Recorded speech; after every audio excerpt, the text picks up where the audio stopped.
Sa gitna ng mainit na panahon, sitwasyon ng vulnerable sector tulad ng mga senior citizen at PWD, pinatututukan ng isang mambabatas. Bago tayo magpatuloy, huwag kalimutang mag-subscribe sa aking channel.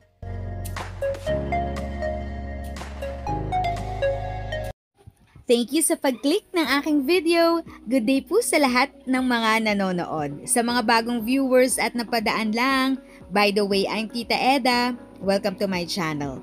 Ang channel na maghahatid sa iyo ng dagdag kaalaman tungkol sa government services, bagong mga balita at informative videos na galing sa legit na resources. Mag-subscribe na para updated ka. Sa gitna ng mainit na panahon, sitwasyon ng vulnerable sector tulad ng mga senior citizen at PWD, pinatututukan ng isang mambabatas. Si Meleles Mora sa sentro ng balita. Sa gitna ng matinding init na nararanasan sa bansa, patuloy ang paghahain ng rekomendasyon ng ilang kongresista bilang tugon sa sitwasyon. Ang isa sa kanila, ang mungkahi, magkaroon ng house-to-house wellness check.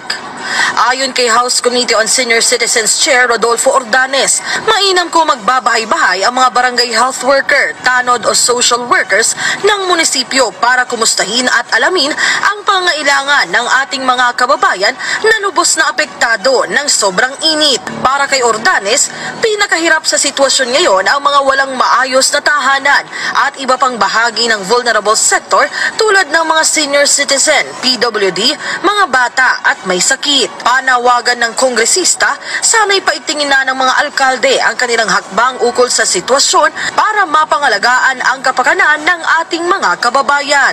Dati nang tiniyak ni Metro Manila Council President at San Juan City Mayor Francis Zamora ang mahigpit na pagtugon ng mga alkalde sa El Nino. If sa tingin mo, natulungan ka ng video ko na ito, nakasave ka sa oras mo, you can click yung thanks button at any amount ay malaking help sa pag-grow ng channel ko. Yun lang po muna ang aking update. Sana ay nakatulong na dagdag kaalaman ang aking shinare today. Ang goal ng aking channel ay mag-create ng awareness. Kung ganitong mga topic ang gusto mo, panoorin mo ang mga videos ko na ito.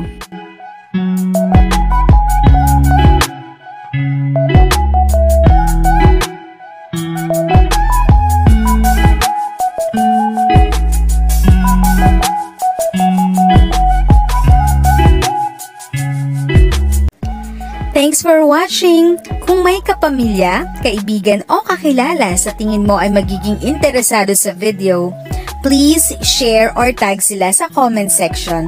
At syempre, if nagustuhan mo ang video, i-like mo na ito at subscribe ka na din. As always, feel free to write your questions, comments, and opinions respectfully. And continue to be a blessing and stay safe!